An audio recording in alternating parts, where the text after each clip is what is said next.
O Ciência Suja tem o selo da Rádio Guarda-Chuva. Jornalismo para quem gosta de ouvir.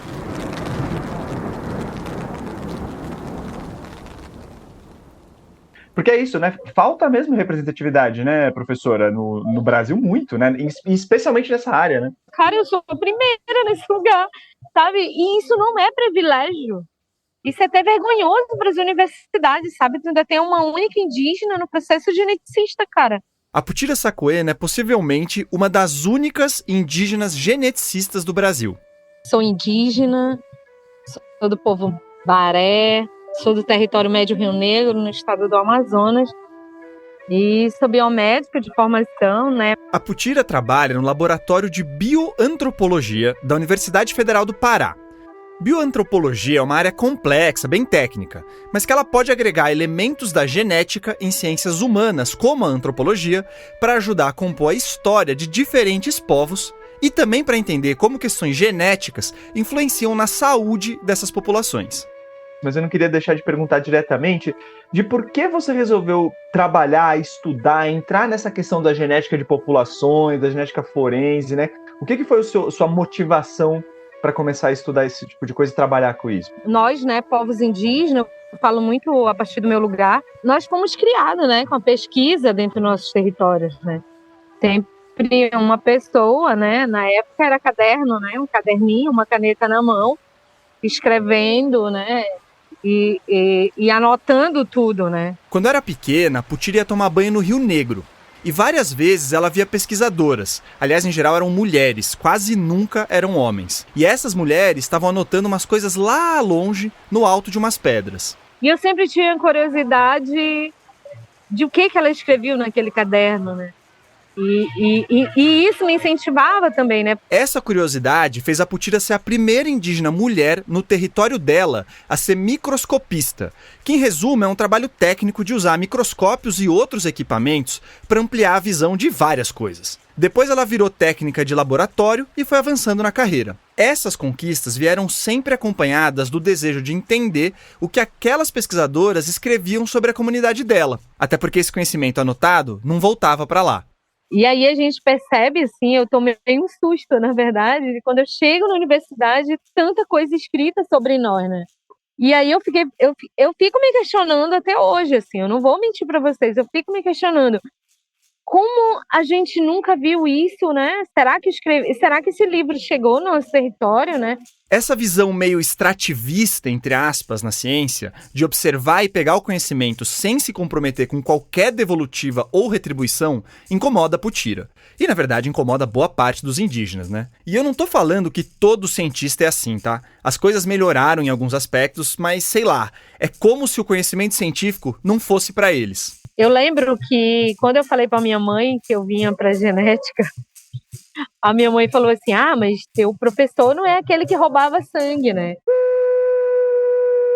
Há muitas evidências, e a gente vai falar delas aqui, de que comunidades indígenas como a da Putira foram usadas de cobaias e tiveram amostras de sangue coletadas sem consentimento claro.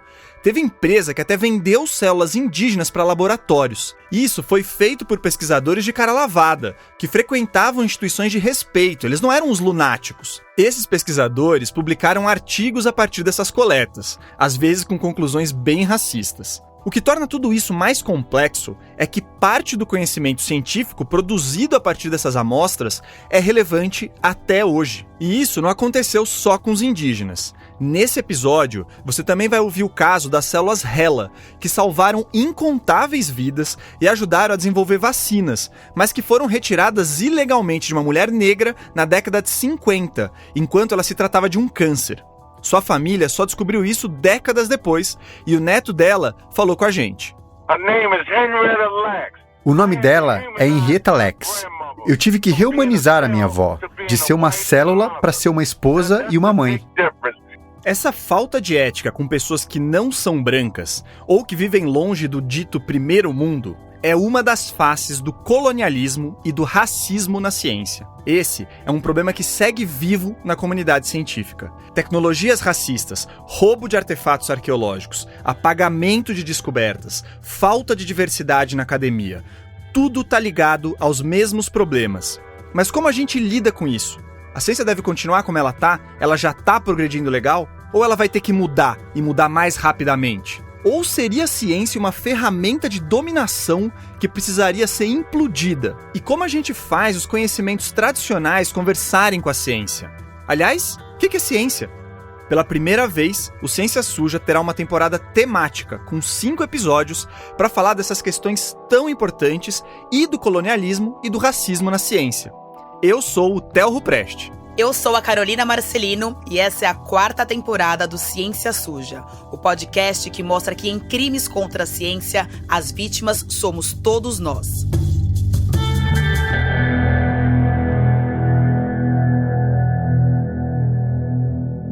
Gente, vocês devem ter reparado uma voz diferente aí, né? Quem foi até o fim do último episódio da temporada passada, ou acompanha a gente de perto nas redes sociais, sabe que a Thaís Manarini, que é minha esposa, inclusive, saiu do podcast para seguir uma ótima oportunidade no jornalismo que pintou para ela.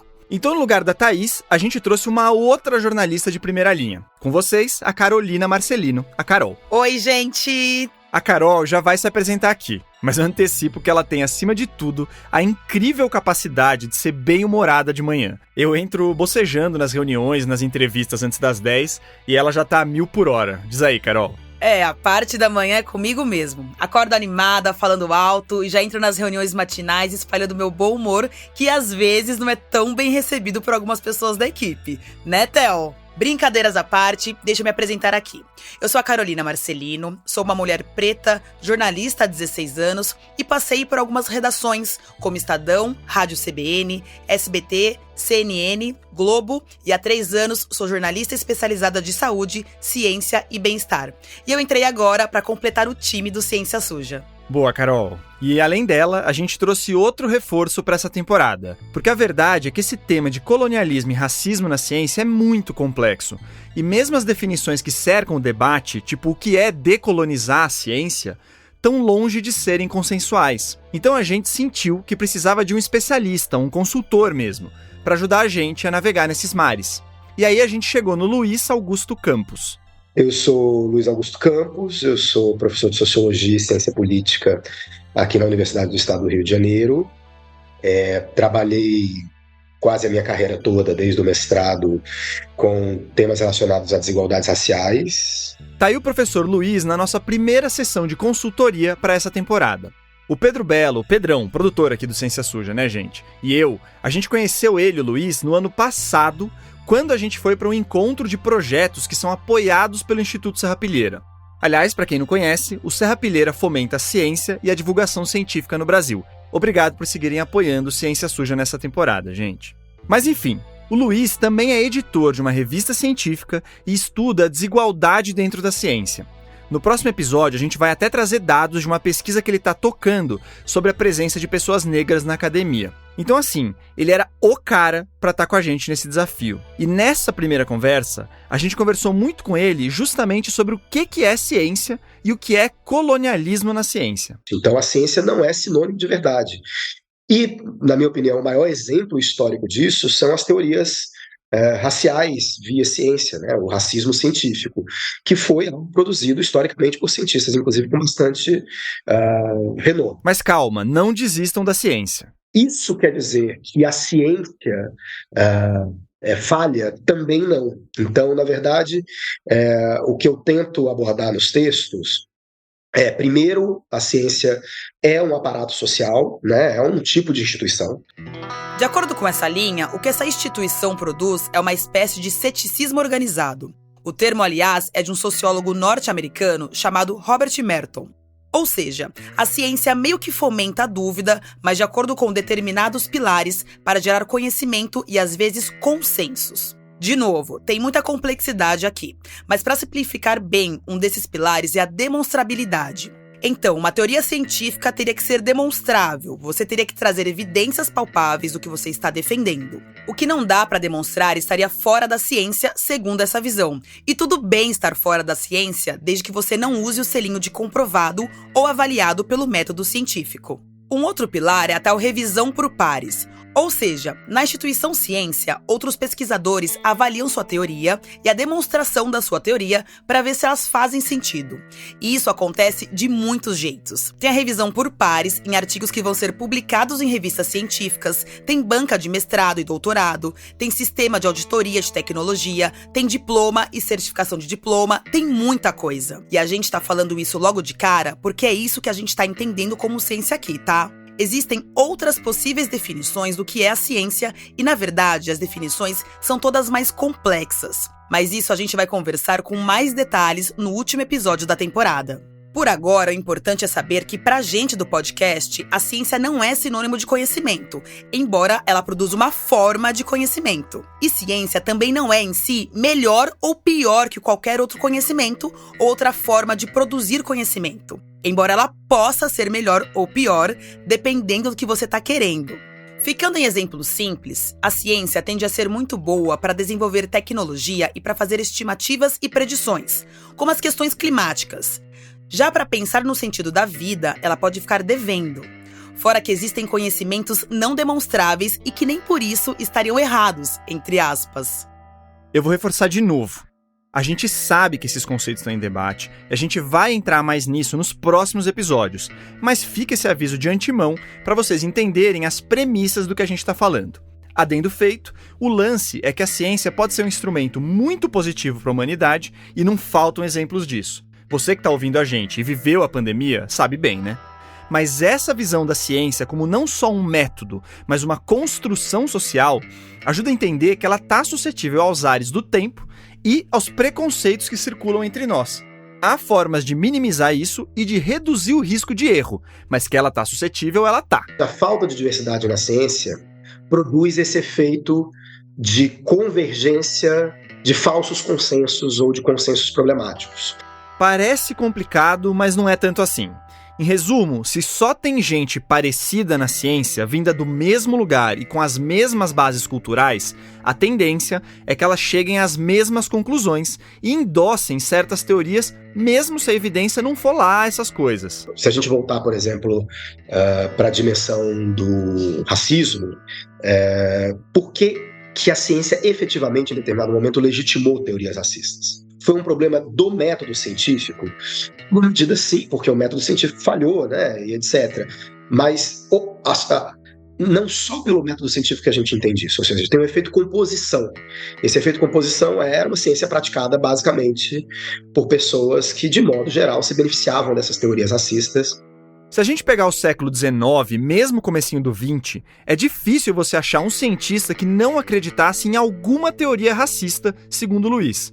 Você tinha os mais progressistas, entre aspas, que achavam que populações negras e indígenas eram inferiores porque não tinham sido educadas como os brancos e pelos brancos. E você tinha a linha dura, que achava que essas populações eram inferiores por essência, estava na biologia delas. Mas quase todos achavam que eles eram inferiores ou primitivos. O olhar enviesado por questões nada científicas prevaleceu ao longo das décadas. E aí, a gente volta para a questão dos indígenas que a Putira introduziu lá no começo. Se eu acho que os indígenas são primitivos ou que não vão entender a ciência de qualquer jeito, bora usar esse pessoal de cobaia mesmo? Ou extrair umas amostras, sem dar muita explicação e ver no que vai dar? Primeira coisa que eu acredito que a gente tenha que fazer é nos colocar enquanto país colonizado, né? Eu acho que esse é o primeiro ponto, né? A gente não pode partir somente do processo de ética vindo de fora. Essa é a Putira de novo. E esses chiados que você pode ter ouvido nessa fala são de um brinco que ela usou e que às vezes batia no microfone. Enfim, a gente conheceu a Putira por meio da Tabitha Honemeyer, que é uma geneticista do Rio Grande do Sul e que hoje está na Universidade de São Paulo. O Ciência Suja entrevistou a Tabitha pela primeira vez lá em 2021 por episódio de eugenia. Já naquela época, ela chegou a falar que seria interessante dar uma olhada nas expedições de um cara chamado Francis Black. Ele era um virologista canadense que trabalhava na Universidade Yale dos Estados Unidos e tocou uns experimentos esquisitos com populações indígenas no Brasil. Então, a gente voltou a falar com a Tabitha mais recentemente para entender melhor essa história. E neste momento, né, começa os experimentos com sarampo, com a vacina do sarampo, que é o que o Black faz em várias populações, não só amazônicas, ao redor do mundo. Ele vai para a Islândia, ele vai faz várias coisas em vários lugares. No fim da década de 60, a vacina do sarampo tinha acabado de ser aprovada e estava começando a ser distribuída pelo mundo. O Black era um virologista reconhecido e participou de estudos com essas vacinas. Só que aí, em 1966, ele e uma equipe de cientistas brasileiros e estrangeiros foram para a fronteira do Brasil com o Suriname e começaram a aplicar a vacina do sarampo em indígenas da etnia Tirió. Tu tá testando um vírus atenuado numa população.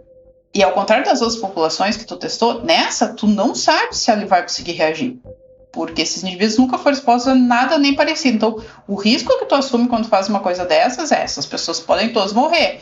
Como a Tabita falou, os Tirió era uma comunidade isolada. Então, os pesquisadores não tinham muita noção de como a vacina funcionaria neles. Porque eles não sabiam como o sistema imune de uma população que possivelmente nunca teve contato com esse tipo de vírus reagiria. Mas isso nem é o mais esquisito da história. Fazendo um advogado do diabo aqui, é importante dizer que essa vacina já havia sido muito estudada em outras populações e o Black estava monitorando a saúde dos indígenas. Então o risco de problema era menor. Uma parte dessa pesquisa era justamente confirmar se o efeito e a segurança da vacina poderiam ser ampliados para populações muito longe de centros urbanos. E a conclusão foi que sim, ela era eficaz e segura também nelas. O negócio pega mais na outra parte da pesquisa, ou no que ela representava, na verdade. E para falar sobre isso, a Tabita, que ainda vai aparecer em outros episódios, indicou pra gente uma outra colega. Quem tem mais familiaridade com isso é a Rosana Dent, que é não sei se é uma antropóloga que trabalhou com Salzano. Ela é americana, mas ela fala português melhor que eu, então não tem problema. A Rosana realmente fala um belo português, como você vai perceber agora. Meu nome é Rosana Dent, eu sou professora no Departamento de História do New Jersey Institute of Technology. A minha formação é na História e Sociologia da Ciência. A Rosana atua justamente nessa intersecção entre política e ciência e em questões de justiça, ética e equidade nas pesquisas sobre diversidade humana. Ela chegou a trabalhar no Equador por uns 4 anos, então o espanhol dela já estava afiado. E aí depois a Rosana começou a estudar a correspondência de certos geneticistas, gringos e brasileiros, e a interação deles com comunidades indígenas aqui. Ela veio para cá em 2012 pela primeira vez, e desde então está sempre por aqui, embora ela more nos Estados Unidos. Apesar de não ser a principal linha de pesquisa da Rosana, em 2021 ela escreveu um capítulo de um livro sobre políticas de saúde indígena que tocava bastante nessa expedição do Francis Black.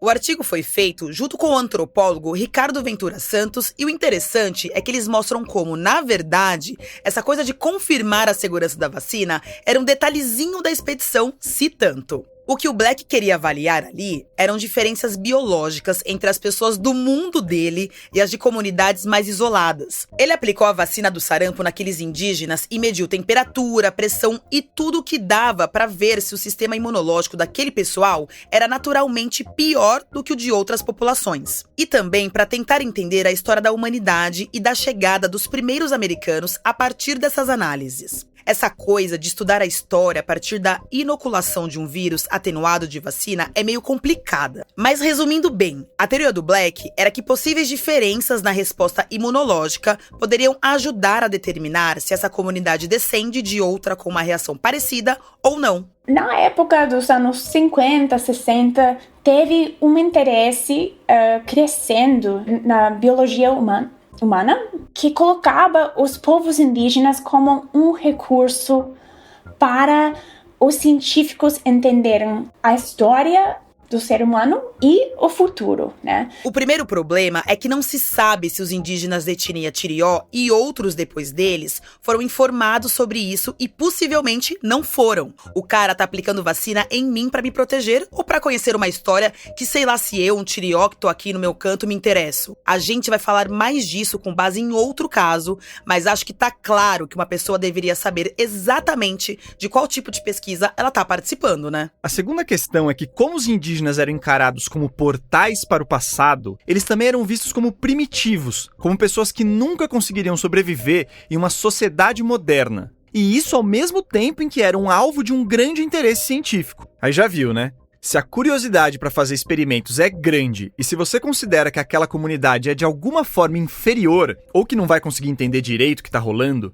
a chance de abusos aumenta. Uma certeza de que os povos originários não iam conseguir lidar com a modernidade. Esse discurso é um discurso que fundamentalmente é muito violento, né? Segundo a Rosana, o risco de uma pesquisa como a do Black foi a de reforçar a ideia de que indígenas são só o passado, não o presente ou o futuro. A gente não precisa considerar a vontade deles, porque o tempo deles já foi. Eles servem como cobaias ou fontes de informação. Acho que dá pra entender o risco disso, né? Esse tipo de ideia fez com que o próprio Black fizesse mais um monte de expedições e coletasse literalmente milhares de amostras biológicas de diferentes povos de diferentes regiões. Algumas dessas amostras foram disponibilizadas para grandes bancos de DNA, que inclusive compuseram o projeto da diversidade do genoma humano. Anexo aqui. O projeto da diversidade do genoma humano foi uma iniciativa criada lá pelos anos 90 para chamar a atenção para o fato de o projeto Genoma original considerar pouco a variação genética entre os povos. Essa turma queria estudar a diversidade genética e acabou reforçando a importância de coletar DNA de populações isoladas, o que não é um problema em si. O problema é, acima de tudo, dispensar a necessidade de consentimento claro dessas populações. Aliás, como achavam que estavam contribuindo com grupos marginalizados, o pessoal do projeto da diversidade do genoma humano ficou surpreendido quando viu que essa ideia deles despertou debates quentes sobre racismo, colonialismo e ética na pesquisa. Boa, Carol. E nesse sentido de coletas de amostras dos indígenas, tem um caso até mais marcante que o das expedições do Black. E que eu vou te falar, que só fiquei sabendo porque a Rosana Dente soltou essa frase aqui no finalzinho da nossa conversa. Imagino que em outra parte desse podcast vocês vão conversar sobre a controvérsia Yanomami, né? A controvérsia Yanomami, ou o caso do sangue Yanomami, é um negócio tão tenso que eu fiquei um pouco envergonhado de não saber do que a Rosana estava falando ali. Em resumo, no fim da década de 60, um grupo de diferentes pesquisadores norte-americanos e brasileiros coletaram cerca de 12 mil amostras de sangue no território Yanomami. Foram mais ou menos 3 mil indígenas recrutados, entre aspas. Essas coletas tinham várias intenções, como contribuir para estudos que ajudariam a reconstruir a história da chegada dos seres humanos nas Américas. Comparar pessoas que foram expostas a muita radiação, como a população japonesa depois das bombas atômicas, com grupos que nunca foram expostos à radiação artificial, no caso, os Yanomami. Investigar as bases genéticas para a violência e sua relação com práticas reprodutivas. Encontrar particularidades biológicas de populações indígenas, como os Yanomamis. As amostras foram retiradas nessa época e permaneceram congeladas por décadas em diversos centros de pesquisa dos Estados Unidos e do Brasil. Elas eram usadas conforme a conveniência de pesquisadores desses laboratórios, para fins acadêmicos. Em um artigo de 2007, a antropóloga Débora Diniz pontua todos os pepinos dessa história. Nos anos anteriores à coleta em si, ainda na década de 60, um antropólogo dos Estados Unidos, chamado Napoleon Chagnon, foi para a terra Yanomami para, entre aspas, suavizar a população local para as coletas que seriam feitas dali um tempo. E pelos relatos de indígenas, o motivo das coletas e o que seria feito com as amostras não foram comunicados com clareza. Ouve só esse trecho do artigo da Débora Diniz. A compreensão inicial era de que a coleta se justificava para a vacinação contra o sarampo e para a pesquisa sobre o novo protocolo da vacina. E só para deixar claro, aqui ela estava falando da compreensão inicial dos indígenas. Chagnon refutou essa acusação com 2 argumentos. De que teria informado todos os participantes da pesquisa sobre os usos e finalidades da coleta do sangue, bem como sobre a estocagem por tempo indeterminado para pesquisas futuras. B. De que maiores detalhes sobre a pesquisa não foram fornecidos, uma vez que os Yanomamis não seriam capazes de compreender a complexidade da informação científica. Na cultura Yanomami, após a morte de alguém, todos os restos corporais devem ser cremados. Isso é muito importante para todos os Yanomamis. Então imagina se um deles, quanto mais 3 mil, iria topar dar o próprio sangue se soubesse que esse sangue seria estocado por um longo período, possivelmente depois da sua morte? Muito provavelmente que não. Mas ok, vamos fingir que a gente acredita no Chagnon e que ele teria mesmo informado todos os Yanomamis sobre os usos, as finalidades e o tempo indeterminado que essas amostras ficariam num freezer para pesquisas futuras. Mesmo assim, ainda sobraria como problemática a segunda justificativa dele, a de que os Yanomamis não seriam capazes de, abre aspas, compreender a complexidade da informação científica. Isso é um suco de colonialismo na ciência, né? Claro que os Yanomamis, especialmente naquela época, eram pouco conhecedores dos meandros da ciência, assim como muita gente do mundo todo é até hoje. E claro que tem a barreira da linguagem. Mas primeiro que o Chagnon ficou anos ali e teve tempo para abordar conceitos que precisavam de elaboração maior. A segunda coisa é que não precisa explicar todos os detalhes da genética para informar uma população com honestidade sobre os rumos da pesquisa e das amostras. Mas é aquilo, né? Se você explicar que os restos mortais de um Yanomami e de seus parentes poderiam ficar guardados depois que eles morressem, talvez ele não quisesse liberar seu sangue. E os cientistas chegavam levando vacina, levando atenção médica básica e entendendo que oferecer isso já compensava a comunidade, junto com também presentes, coisas como facas ou roupas, coisas assim, né? E que isso compensava para a participação na pesquisa. Tudo bem que os tempos eram outros. A questão do consentimento informado evoluiu consideravelmente desde então.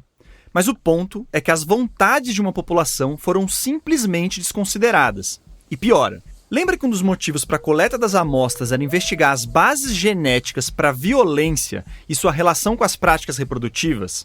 Então, o Chagnon criou uma teoria na cabeça dele, que foi rejeitada por diversos antropólogos do Brasil e do mundo, de que os Yanomamis eram naturalmente violentos. Seria um traço genético inerente, e essa característica teria sido selecionada segundo a teoria da evolução, porque, nesse contexto selvagem, no meio da floresta, os homens mais violentos entre os Yanomamis sobreviveriam e atrairiam mais mulheres, então passariam esses genes violentos para frente.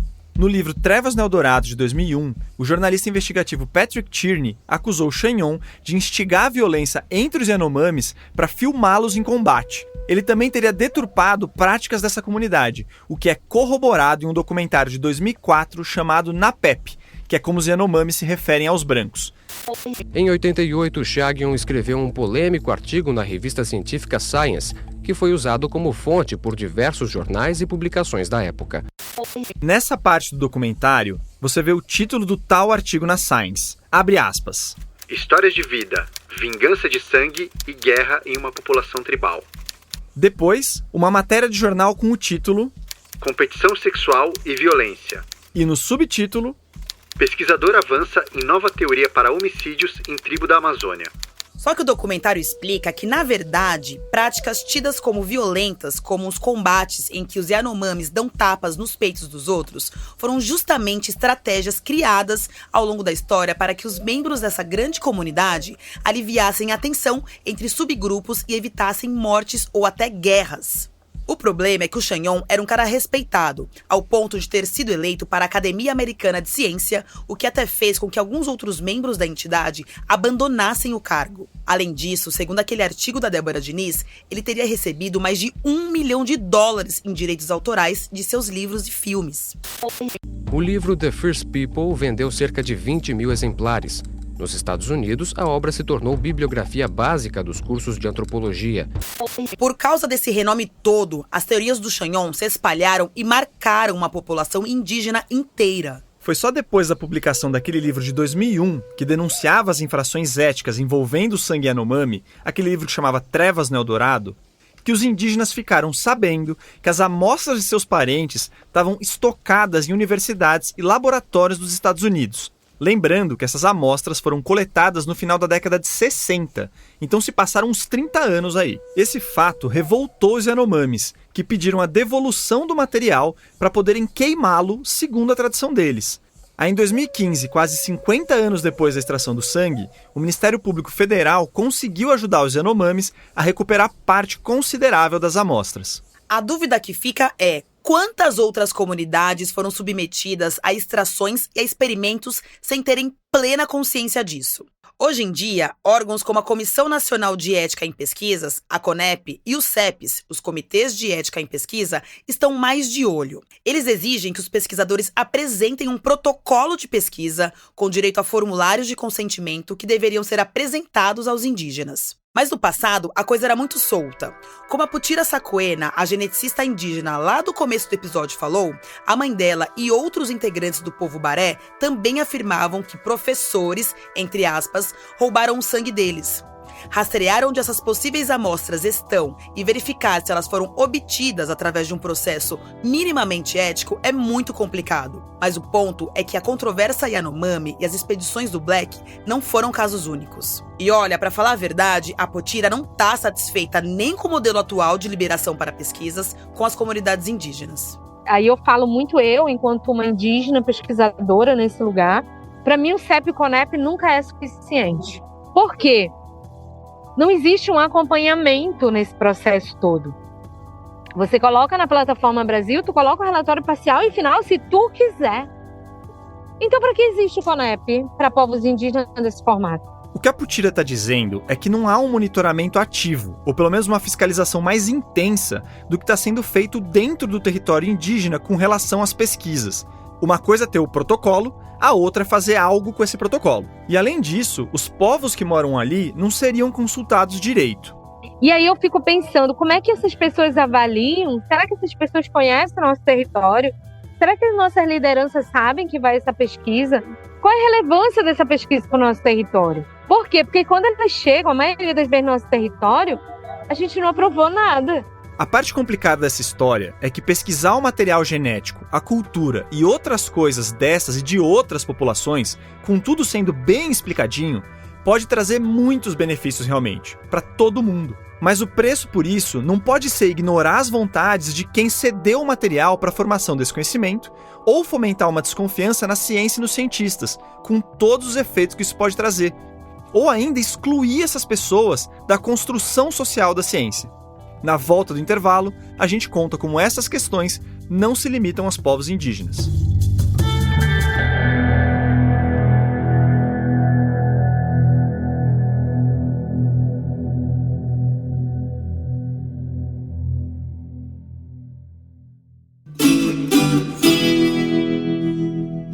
Esse intervalo é para lembrar que o Ciência Suja tem o apoio do Instituto Serrapilheira, que fomenta projetos de pesquisa e divulgação científica.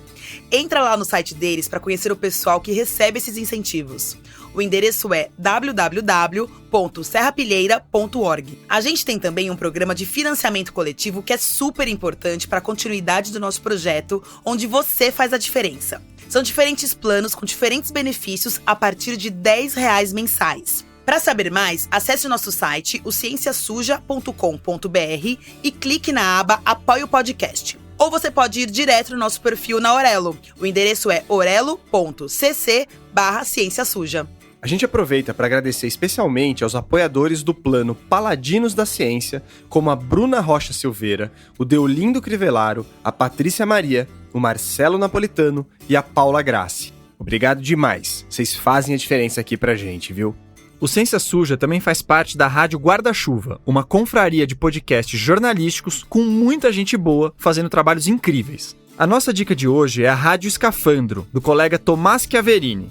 O Tomás traz histórias aprofundadas, super bem roteirizadas e pensadas e com uns insights bem legais. Ele fala de tudo, vale a pena de verdade. Quando terminar, escuta lá. Então agora vamos voltar um pouco no tempo, mas dessa vez para contar a história de uma mulher preta como eu, que mudou os rumos da medicina sem nunca ter tido o direito de saber disso. A Henrietta Lacks nasceu em 1920 e desde criança trabalhou em plantações de tabaco na Carolina do Sul, na costa leste dos Estados Unidos. Aí lá, pela década de 40, quando elas tinham uns 20 anos, a Henrietta foi para Baltimore, uma cidade do estado de Maryland. É uma região mais rica, que abriga a capital dos Estados Unidos, Washington. E é também onde foi fundado um dos hospitais universitários mais tradicionais e respeitados do mundo, o Johns Hopkins. As histórias da Henrietta e da instituição se cruzaram em 1950. Naquele ano, uma Henrietta Lacks de apenas 30 anos foi diagnosticada com câncer de colo de útero e foi parar justamente no Johns Hopkins para fazer o tratamento. Bom pra ela, né? É, nem tanto. Durante o tratamento, os médicos perceberam que o tumor da Henrietta era diferente. Segundo uma médica que atendeu ela, o câncer era roxo e sangrava facilmente quando tocado. Era um caso intrigante, que despertava curiosidade científica. E aí, sem a autorização dela ou de qualquer familiar, os médicos retiraram células do tumor e mandaram para o laboratório de um biólogo reconhecido que também estava ali dentro de Johns Hopkins. Era o George Gray, um estudioso que fez várias descobertas na oncologia. O Gray notou que as células do câncer da Henrietta dobravam de quantidade a cada 24 horas, o que não acontecia com outros pacientes. Ele foi se embrenhando nas análises e finalmente percebeu que essas células eram capazes de se reproduzir de forma ilimitada em meios de cultura no laboratório, ou em tubos de ensaio, Em resumo, o Gray tinha descoberto a primeira linhagem de células imortais, entre aspas. São células que poderiam ser replicadas indefinidamente para os mais variados estudos e aplicações. A Henrietta morreu de câncer logo na sequência, em 51, mas suas células não. Pelo contrário, uma revolução baseada nelas se apresentava ali. Uns poucos anos depois, o Gray já estava espalhando cópias das células de Henrietta pelo mundo todo para as mais diferentes pesquisas. Calma, Theo. Antes de contar quais descobertas importantes a ciência fez com as células HeLa, uma abreviação de Henrietta Lacks, eu quero dizer que esse era um assunto frequente nas reuniões de pauta do Ciência Suja. A gente tinha que contar essa história de algum jeito. Só que a ideia inicial era ficar em cima dos dados e dos documentos. Aí eu pensei, por que não ir atrás de alguém da família que conviveu com ela? Eu sou jornalista e eu gosto de fuçar mesmo. E verdade também que com as redes sociais, esse tipo de busca fica mais fácil. Eu dei uma estudada na árvore genealógica da família, fui pro Instagram e achei o Ron, o neto da Henrietta. Mas como ele não é meu amigo no Insta, acabou que ele não viu minha mensagem e nem me respondeu. Aí eu pensei, vou para o LinkedIn. Tentei mandar mensagem para a irmã dele, mas não rolou de novo. Só que, gente, eu ainda tenho Facebook. Sim, me julguem. E foi ele que me ajudou no fim das contas, tá? Foi por lá que eu consegui o celular do Ron e, pra minha surpresa, ele respondeu que topava falar. Então agora você vai ouvir ele falando da avó com a voz do Felipe Barbosa, o editor aqui do Ciência Suja, traduzindo para o português. Ela era uma pessoa amorosa. Todos os membros da família sempre se juntavam na casa dela para comer, beber e ser feliz. É importante dizer que Ron não conviveu com a avó, mas ele é o filho do primogênito dela, o Lawrence, que infelizmente morreu poucos dias antes da data original da nossa entrevista. O Ron ouviu muita coisa do pai e também fez toda uma pesquisa da família para escrever o livro Henrietta Lacks, uma história não contada. É por isso que eu tive que escrever meu livro, porque algumas pessoas criaram uma narrativa sobre minha família, uma família negra. Eu tinha que mudar essa narrativa que colocaram pro mundo. Isso é uma coisa que pega pro Ron. Quando a história estourou pra imprensa, algumas pessoas tentaram inventar um papo de que a Henrietta estava muito debilitada pelo câncer, que era analfabeta, que era limitada e que ela teria doenças psiquiátricas severas, que por isso não teria como ter esse consentimento. Lembra um pouquinho as histórias dos indígenas que a gente trouxe antes, né? O Ron garante que todas essas alegações são mentirosas. O negócio é que a Henrietta não tinha muito dinheiro e ela era uma mulher negra num país que naquela época segregava abertamente as pessoas de cor, entre aspas, e deixava a Ku Klux Klan tocar o terror em vários cantos do país sob a alegação furada de liberdade de expressão. Exato. Então sabe, se fosse uma mulher branca, eles estariam elogiando ela desde o dia 1. Eu não tenho nenhuma dúvida disso. Mas como ela era negra, essa informação foi ocultada. A família da Henrietta só foi descobrir que células dela estavam sendo espalhadas pelo mundo no meio da década de 70, mais de 20 anos depois da extração original. Naquela época, a vacina da poliomielite, a paralisia infantil, já tinha sido desenvolvida a partir de estudos com as células HeLa. E essas células são usadas até hoje. Elas ajudaram a compreender a Covid-19, o HIV e outras infecções. Participaram de pesquisas envolvendo efeitos da radiação no corpo e incontáveis estudos com medicamentos. As células HeLa entraram até na cosmética, como uma alternativa aos testes com animais, por exemplo. Um artigo do New York Times, de 2010, afirma que as células HeLa foram usadas em mais de 60 mil estudos. E isso até 2010, né? Quando os filhos da Henrietta descobriram que sua mãe era um marco da ciência, suas células já tinham viajado por espaço. E eu não tô fazendo analogia, não. Elas foram pro espaço mesmo, na década de 60, para investigar os efeitos de longo prazo da gravidade zero em tecidos humanos. E quem fez isso, aliás, foram os soviéticos. Então as células HeLa superaram até as barreiras impostas pela Guerra Fria. ребята, споемте перед стартом, у нас еще в запасе 14 минут. Uma coisa que deixava a gente muito curioso era se Ron via com bons olhos os benefícios para a humanidade que a linhagem de células extraídas da avó desse jeito meio torto tinha proporcionado. Será que ele tinha orgulho? Ou será que era raiva? Ou outro sentimento? No, they didn't choose my grandmother. God chose my grandmother. Não foram eles que escolheram minha avó. Deus escolheu minha avó. Deus colocou a minha avó nesse mundo para ajudar tantas pessoas. E essa é a beleza disso tudo. Não foi o Johns Hopkins que fez isso, foi a genética da minha avó. Genetic makeup. Como deu pra reparar, parece que nesse sentido ele tá em paz e muito orgulhoso. O Ron, inclusive, não tem dúvida de que a Henrietta teria topado liberar suas células para estudos científicos, ainda mais se soubesse da promessa que elas guardavam. Segundo ele, a Henrietta era muito bondosa. E foi nesse trecho que ele soltou aquela frase que a gente já tinha colocado no comecinho do episódio. Because she is not Hela. Ela não é uma célula Hela. O nome dela é Henrietta Lacks. Eu tive que humanizar minha avó, de ser uma célula para se converter em uma esposa e mulher.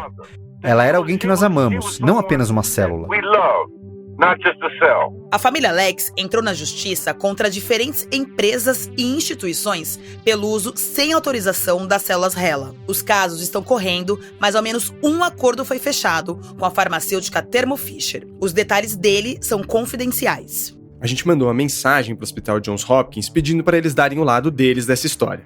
A gente não recebeu resposta até o fim da edição desse episódio.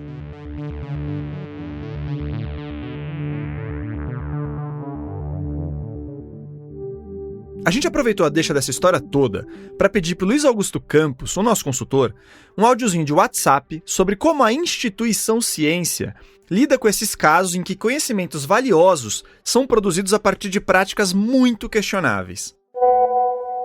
É muito importante a gente ter protocolos de pesquisa éticos muito bem definidos, sobretudo de pesquisas com seres humanos, porque uma vez que se obtém de modo antiético ou mesmo ilegalmente informações ou parte do corpo de modo não autorizado de seres humanos e elas geram descobertas científicas, elas se tornam independentes, né? Então não tem como a gente voltar atrás, talvez só pensar em reparações que vão ser sempre pontuais para os grupos atingidos, né?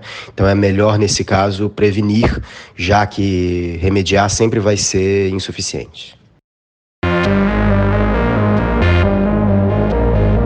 A real é que não faltam exemplos de práticas antiéticas com populações marginalizadas. Em 1932, na cidade de Tuskegee, nos Estados Unidos, uma instituição pública ofereceu comida, exames e seguro funerário para recrutar centenas de homens negros para um estudo. Ali, os pesquisadores diagnosticaram voluntários com sífilis, mas não os informaram disso. Era dito apenas que eles tinham sangue ruim. Esses homens foram acompanhados por anos e comparados com outras pessoas negras sem a doença para ver como ela progredia naturalmente. Mesmo depois de 1943, quando a penicilina já estava ficando disponível para muita gente, os cientistas não ofereceram tratamento para esse pessoal.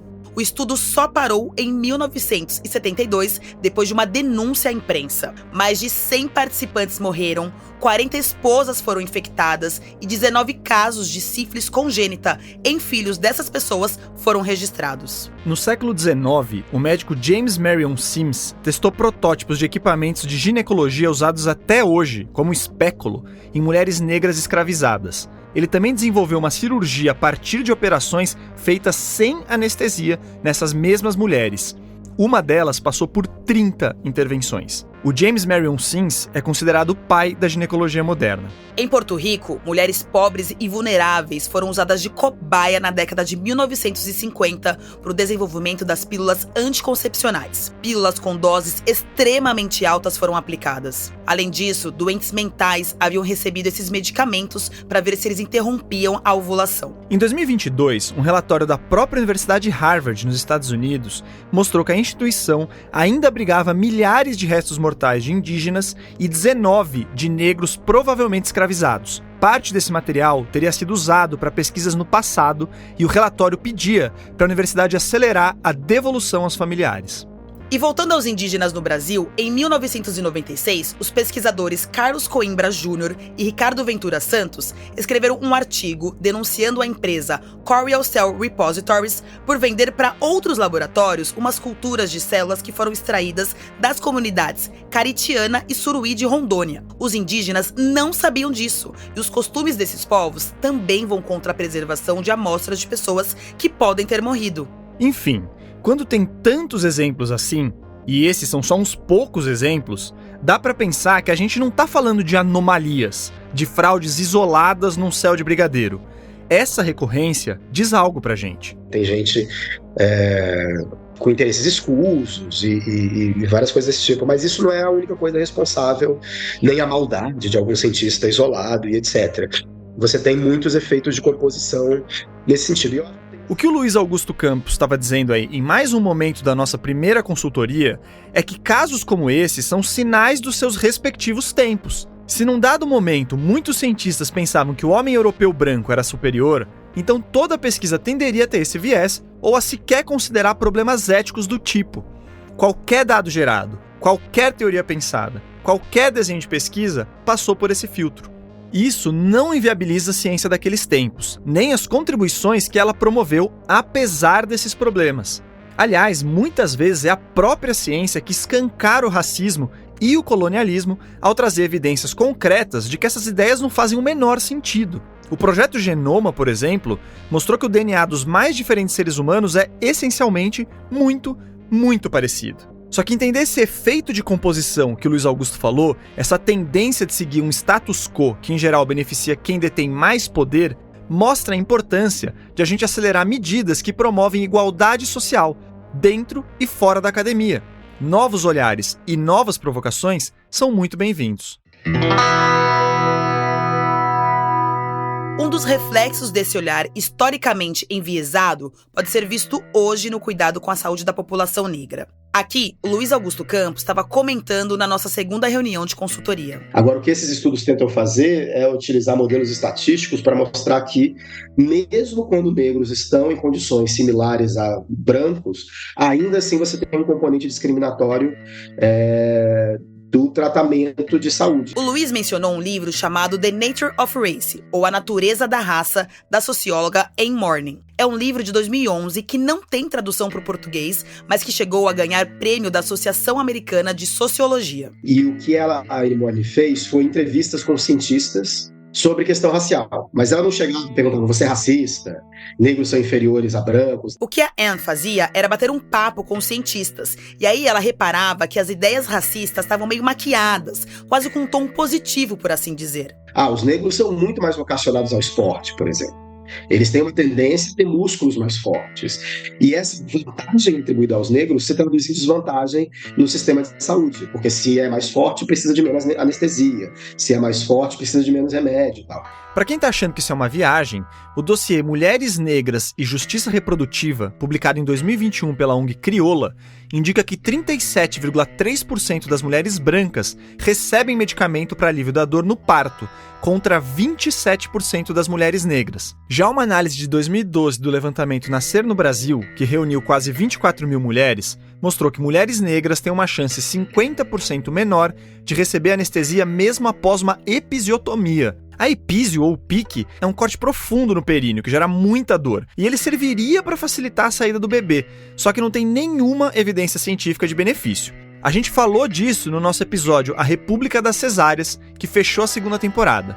Mas o fato é que mesmo num procedimento agressivo desses, as mulheres negras são menos anestesiadas. Para trazer outros ângulos dessa história, a gente conversou com a Denise Ornelas, que é mestre em saúde de família pela Unifesp. E ela já chegou trazendo exemplos que reforçam essa tese. Equívocos como, por exemplo, a gente tem o tratamento da asma sendo negligenciado, porque a função respiratória utilizada lá para ser avaliada no espirômetro, por muito tempo ela foi calibrada a uma função respiratória superior para pessoas negras. Ou seja, o equipamento que ajuda a detectar a asma e outras doenças, o espirômetro, era configurado considerando que os negros têm um pulmão mais forte e lidariam melhor com uma perda parcial de função respiratória. Só que isso simplesmente não tem razão de ser. E tem mais, olha o caso da insuficiência renal crônica. Então, as fórmulas que a gente usa até hoje, em grande parte, ensina nas faculdades de medicina para calcular a função renal, elas são fórmulas ajustadas pela quantidade supostamente de massa muscular superior em pessoas negras.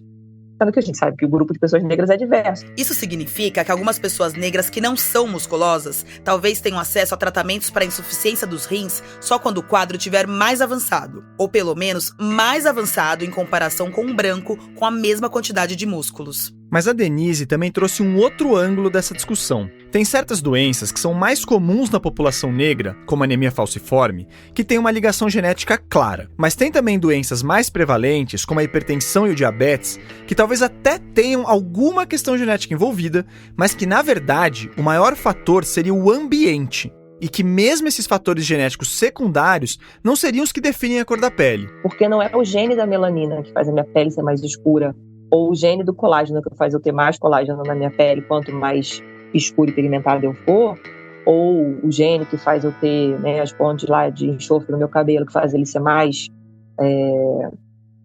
crespo, que determina que eu adoeça. Acho que esse é o grande ponto aqui. Dito de outra forma, os genes que definem uma pessoa ser preta ou não, via de regra, não são os que estão associados a doenças. Esses genes não são defeituosos.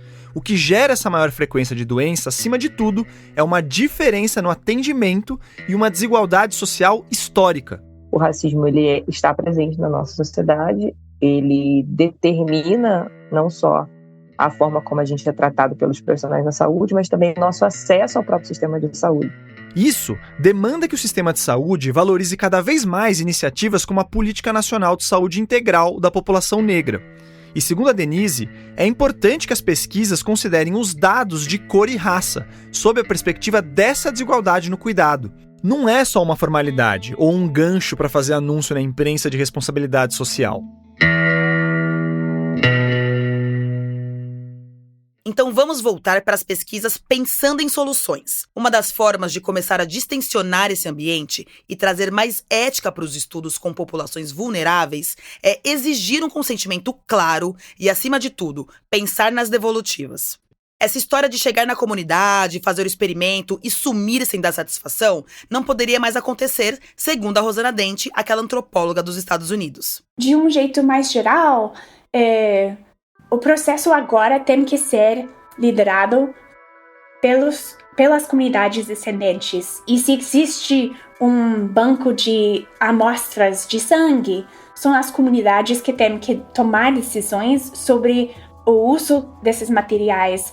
Então, não é que tem que acabar com o estudo da genética de certas populações. Pelo contrário, esses trabalhos são importantes para melhorar a saúde de populações marginalizadas. Mas as decisões sobre o que fazer com as amostras, sobre quais informações devem ser confidenciais e até sobre perguntas que mereceriam ser respondidas, também precisam estar nas mãos dessas comunidades, segundo a Rosana. Eles não querem escambo, eles querem participar dessa ciência.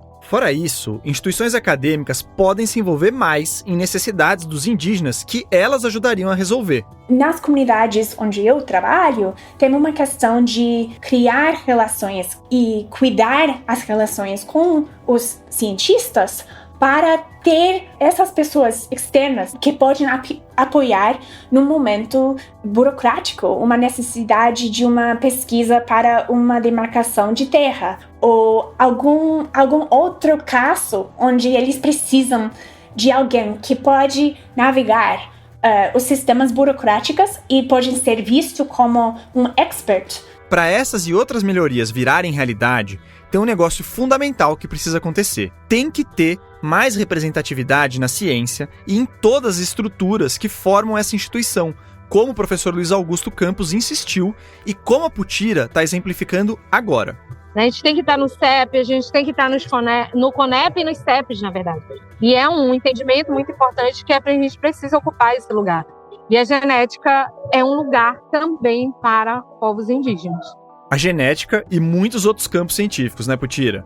Mas a gente vai parar por aqui, porque esse é o tema do segundo episódio da temporada sobre colonialismo na ciência, que você vai poder ouvir daqui 2 semanas.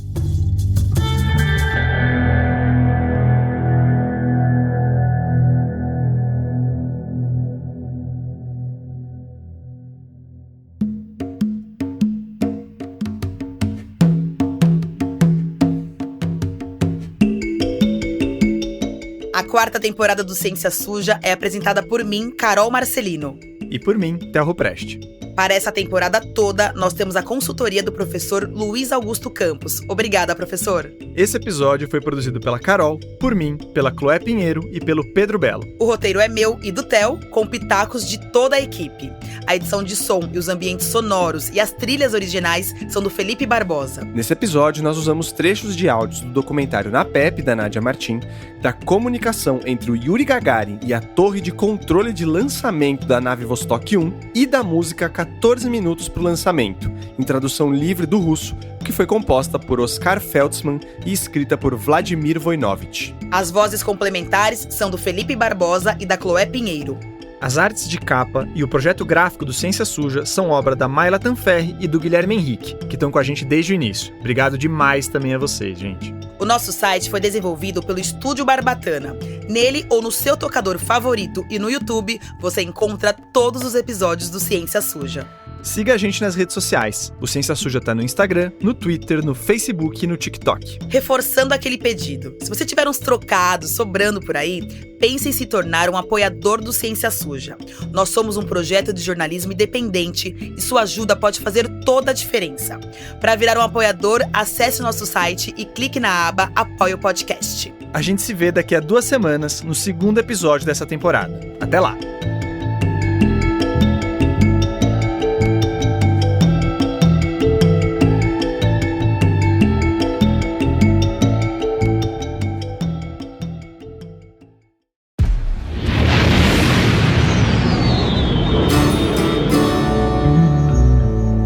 Nave Reportagens.